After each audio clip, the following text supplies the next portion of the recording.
네, 일발장전은 오늘 기업 얘기는 아니고 이제 매크로 진단과 처방.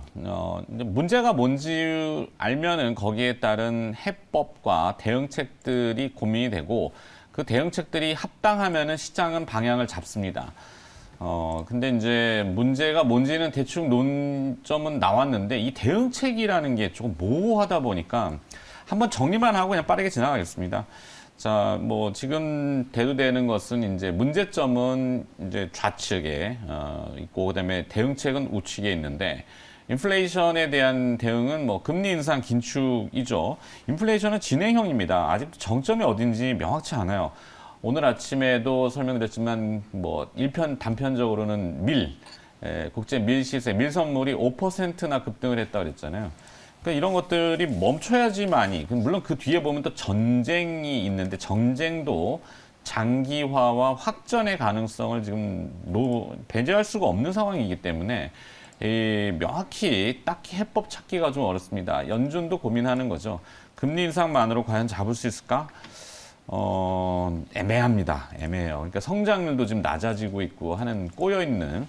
하여튼 전쟁의 장기화는 뭐 국제적으로는 평화를 추구한다고 논의는 합니다만 이것도 뭐 실체가 없잖아요. 애매하고. 그다음에 코로나 안 끝났습니다. 코로나 끝난 게 아니죠. 미국 다시 또 확진자들 나오고 있어요. 또 사망자도 늘고 있고 대만, 뭐 싱가포르, 홍콩, 중국 다 지금 또 늘고 있단 말이죠. 우리나라만 지금 줄고 있는데 이거는 대외적으로는 또 봐야 되는 부분이 있죠. 그러니까 코로나는 사실상 그냥 덮어버렸다고 하는 게 맞습니다. 그냥 알아서 자가 면역 증진해가지고 알아서 대처하라. 네. 이게 대응책이라고 하기는 뭐하잖아요. 거기에 이제 가상화폐는 뭐 두말할 나위 없습니다. 이게 뭐 어떻게 갈지는 모르겠고 죽음의 소용돌이라는 표현까지 비즈니스 인사이드에서 썼던데 루나의 시세 보니까 지금 거의 그냥 제로에 가깝게 지금 가 있더군요. 자, 그래서 이걸 뒤집으려면은 뭐 대책들이 좀 나와야 되는데 확실한 대책? 국내에서도 이제 추가 경정 예산 얘기하고 있고 돈을 쓰겠다고 하죠. 부동산도 안정화를 시켜야 되고 경기도 약간 부양을 시켜야 되고 하다 보니까 이제 돈을 쓸 겁니다. 근데 그 돈들이 과연 어디로 갈 거냐? 주식시장이나 이런 자본시장 생산적인 곳으로 좀 잘 확산이 될 거냐? 근데 앞서 여러 가지 이 묶여 있는 부분들 때문에 단기 시장으로만 그냥 몰리는 거예요. 단기 저축성 예금 같은 거.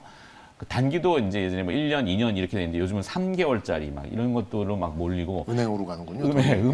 MMF로도 돈만 그냥 계속 이게 풀려야 되는데 돈맥 경화가 나올 수 있다, 자칫.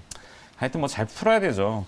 진단은 이미 조금 있는데 이 진단에 따른 처방전이 약간 중증도가 좀 높아서 그래서 뭐 대안은 뭐냐 그냥 사실 제가 저 얘기를 왜 드리냐면 그 외국 거래를 하는 헤지펀드 거래하는 분들한테 이렇게 자꾸 조언을 들어오면 그냥 아무것도 하지 말라고 막 이렇게 짜증을 저한테 내요. 그래요. 어떻게 방송을 매일 하는데 아무것도 안 하냐고. 네. 그래서 그냥 뭐 대안이 그냥 현금화를 조금 일정 부분은 고려하고 리스크 관리도 필요하고 뭐 이번 주 초에 했던 뭐 인버스 ETF 같은 것도 두 분은 동의하지 않으셨지만 사실 주초에 그게 맞았네요. 그러네요. 네. 네. 물론 종목도 뭐 우리 김영희 매니저는 2,500분의 1의 사나이, 그죠? 2,500개 떨어도 한 개는 오르잖아요, 그죠? 그렇죠. 네. 김영희 매니저는 그거 골라낼 수 있는 능력이 있기 때문에. 자, 김영희 매니저부터 갑시다, 오늘. 네. 네. 어쨌든 뭐 인버스 ETF 지금 이제 사실 시장이 이제 하락하고 있는 뭐 추세적인 하락이 진행되고 있는 구간이기 때문에 인버스를 이제 조금 오래 전부터 들고 계셨던 분들은 리스크 관리뿐만 아니라 이제 꽤나 이제 괜찮은 또 수익까지도 이제 기록을 하고 있는 상황인데 네. 사실 이제 지금 시장이 조금 냉정하게 따져보면 말씀해주신 대로 대체 이게 왜 빠지는지 명확한 이유, 물론 뭐 이유는 우리가 많이 알고 있는데 결정적으로 이것 때문이다라고 얘기하기가 참 애매할 정도로 정말 많은 악재들이 지금 혼조가 되어 있는 상황이고 그렇죠. 그리고 이제 주가는 사실상 아니 이게 이렇게까지 빠질 일인가 싶을 정도로 너무 과도하게 지금 하락이 좀 들어오고 있잖아요. 이게 사실은 뭐 펀더멘탈적인 이슈라기보다는 대단히 좀 심리적인 뭐 그런 이슈가 좀 많이 부각이 되고 있는 것 같고 그리고 시장이 이제 계속 하락을 하다 보니까 분명히 또 하락적으로 배팅하는 이제 고래들도 많이 좀 있기 때문에 그런 부분들이 이제 약간 투기적인 포지션으로 인해서 낙폭이 낙폭이 이제 더 커지는 어제 우리 시장이 딱 그런 모습이었거든요.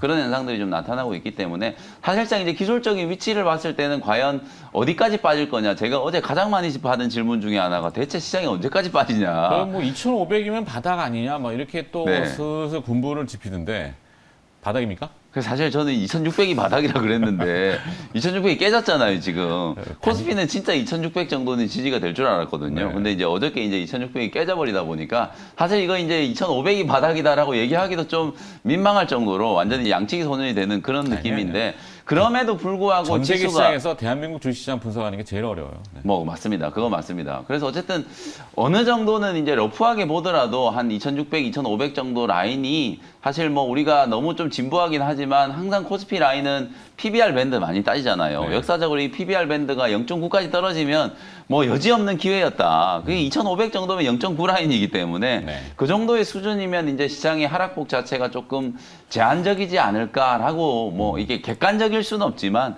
그냥 이제 좀 심리적인 위안을 좀 찾아본다면 그런 정도의 이제 흐름이라고 볼 수 있을 것 같고 코스닥도 마찬가지거든요. 이제 코스닥도 의외로 오늘 아까 차장님이 의외로 실적이 이제 좋은 종목들 쭉 많이 얘기해 주셨지만 네. 특히 우리나라 IT 기업들이 실적 퍼포먼스가 되게 괜찮았어요. 그래서 이제 이 컨센서스가 계속해서 지금 한 3주, 4주째 상향 조정이 좀 되고 있는 상황이기 때문에 네. 코스닥도 저는 마지노선이 거의 이제 840선 정도라고 봤는데 이것도 지금 이번 주 들어서 깨져버렸거든요. 뭐 그런 상황이다 보니까 기술적으로 봤을 때는 정말 좀 많이 빠져 있는 상태다. 그래서 뭐 ETF는 사실 리스크 관리 측면에서는 좀 유용할지라도 수익률적인 측면 여기서 만약에 이제 진짜 우리가 소위 말해서 리스크 프리미엄이라는 게 있잖아요.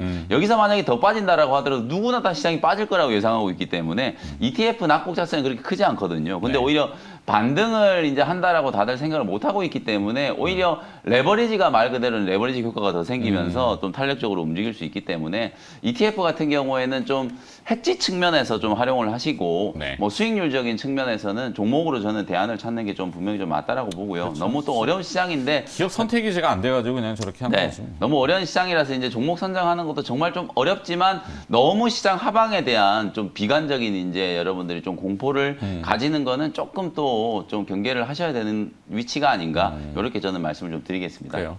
하여튼 김현 매니저는 나는 오늘 인버스 ETF는 반대요라고 이렇게 지금 얘기를 해주는 것 같고 네. 네, 등 돌리고 있어요. 눈 안 마주치려고. 자, 임 사장. 저는 뭐 리스크 관리 하나의 수단으로는 뭐 충분히 사용될 수 있는 카드다 이렇게 네. 말씀드리겠고요. 일단 뭐 지금은 말씀드렸듯이 시장 수급이 완전 악순환으로 꼬여 있는 상태잖아요. 오늘도 지금 뭐 동시효과? 약보합 출발 예상됐는데 이거 반대매매 나오는 거거든요 분명히. 그래서 오늘도 오전 시장은 반대매매 나오고 거기서 좀 허우적거리다가 뭐 중국 시장 좀 괜찮아지면은 이제 보합권으로 올라가려고 하는 이제 그런 걸로 흐름이 이어질 가능성이 굉장히 높은데 일단 뭐 환율에 따른 외국인들 뭐 지금 환율도 안 내려가고 있잖아요. 네. 외국인들은 또 프로그램 매도 또 나올 거고 공매도 또 나오는 거고 기관들은 눈치만 보고 있고 개인들은 반대하면 그러니까 어디에서도 지금 사고 있는 쪽이 없어요. 그러니까 개인들만 이쯤이면 많이 빠졌네 조금이라도 짜내 볼까라고 몇몇 많이 빠진 종목들에 좀 들어가고는 있습니다만 그게 바닥이 아니라는 이제 그런 얘기인 거죠. 수급이 개선될 여지를 찾아야 되는데 그 계기를 보기가 쉽진 않아요. 지금 현실적으로. 근데 이제 저는 역발상으로 그래요. 두 분의 역발상이 난 늘 필요한 그 이제 라운드 넘버, 그러니까 어떤 마디가 되는 그런 지점에서는 반대의 그런 포지션들이 분명히 존재는 합니다. 그래서 역발상으로 오히려 저는 1,300원 뭐 그 전후에서는 이렇게 더 올라갈 걸로 보는 그런 사람들이 대다수겠습니다만, 환율. 환율이.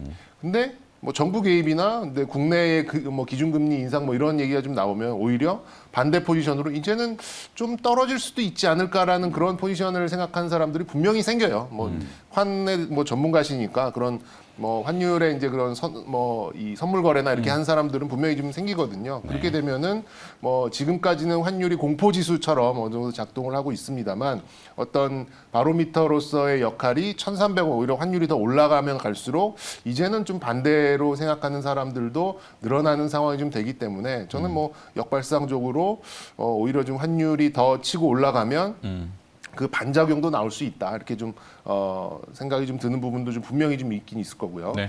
그래서 뭐 결론적으로 보면 저는 개인들은 뭐 저는 아까 말씀 주셨습니다만 있는 현금은 좀 아껴 두셨으면 좋겠어요. 그러니까 뭐 저도 계속 뭐 연락 받는 게 뭐 살 거 없냐, 많이 빠졌는데 살 거 없냐 이렇게 돈도 말씀하시는 생각난단 말이죠. 예, 근데 빨리 복구하고 싶고. 지금은 일단 좀 안 그래도 없는 현금 만들려고 하는 시점에 굳이 적극적으로 이렇게 현금을 쓰실 필요는 없다라는 이제 그런 말씀 좀 드리고 싶고, 그거 아니면은 정말 뭐 무책임한 말씀입니다만 기도하는 관망 포지션이 가장 많으실 것 같아요. 네. 그리고 이제라도 이제 가능한 리스크 관리 포지션을 좀 간다면, 짧게 간다면 뭐 결국에는 이제 원화가 약세될 때 좀 수혜가 되는 뭐 상사 아니면은 해외 지표를 좀 이렇게 비빌 언덕으로 삼아서 갈 수 있는 뭐 구리나 면화, 알미늄 뭐 이런 거에 뭐 맞춰서 맞불을 놓는 뭐 이런 것들로 개인의 성향상 이렇게 좀 나눠서 또 접근을 하시면 될 것 같습니다. 네. 그냥 정리만 한번 했습니다. 뭐 관념적인 얘기라서 뭐 내용이 중구난방이고 다 알고 계시는 내용이고.